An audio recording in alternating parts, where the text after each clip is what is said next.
అప్పుడు ప్రభుత్వం పెట్టినప్పుడు చాలా తెలివిగా పెట్టారు. రేపొద్దున మీరు గట్టిగా మాకు ఉద్యోగం అంటే ఉద్యోగం కాదు, మీరు వాలంటీర్ చేశారు, ఇష్టపూర్వకంగా వచ్చారు, మీరు సేవ చేస్తానని వచ్చారు తప్ప దానికి తగ్గట్టుగా అది జీతం అని పెట్టలేదు. దానికి ఏంటంటే ఆందోళనమో గ్రాట్యుటీ అని పెట్టారు. మోసం అంటే మోసం ఎలా చేస్తారంటే వాలంటీర్ అంటే ఇప్పుడు కలెక్టర్ గారు ఉన్నారు, ప్రిన్సిపల్ సెక్రటరీ, ఈవెన్ పేర్లు ఉంటాయి వీటికి.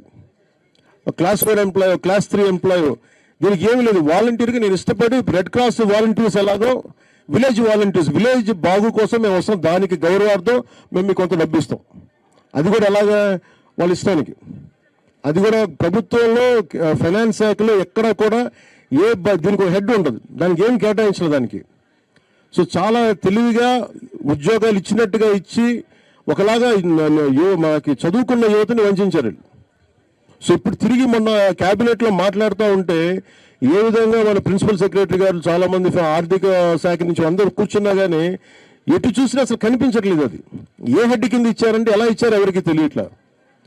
అంటే 25,000 కోట్లు అడ్డగోలుగా ఎలాగ వాళ్ళు సారాద వ్యాపారం దోచేశారో 1,00,000 కోట్ల పైన అంటున్నారు. బట్ యాజ్ ఆన్ ఇప్పుడు నాకు 2 నెలల క్రితం అనుకుంటే 25,000 అడ్డగోలుగా దోచేశారని, 25,000 కోట్లు మీరు ఊహించుకోండి. సో ఇట్లాంటివన్నీ మనం సవరణ చేసుకుంటూ వస్తున్నాం. ఖచ్చితంగా వాలంటీర్స్ మీరు జీవితాలు బాగుండాలని మనస్ఫూర్తిగా కోరుకున్నాము. దాని తగ్గ నేను ఎదుగుతాము.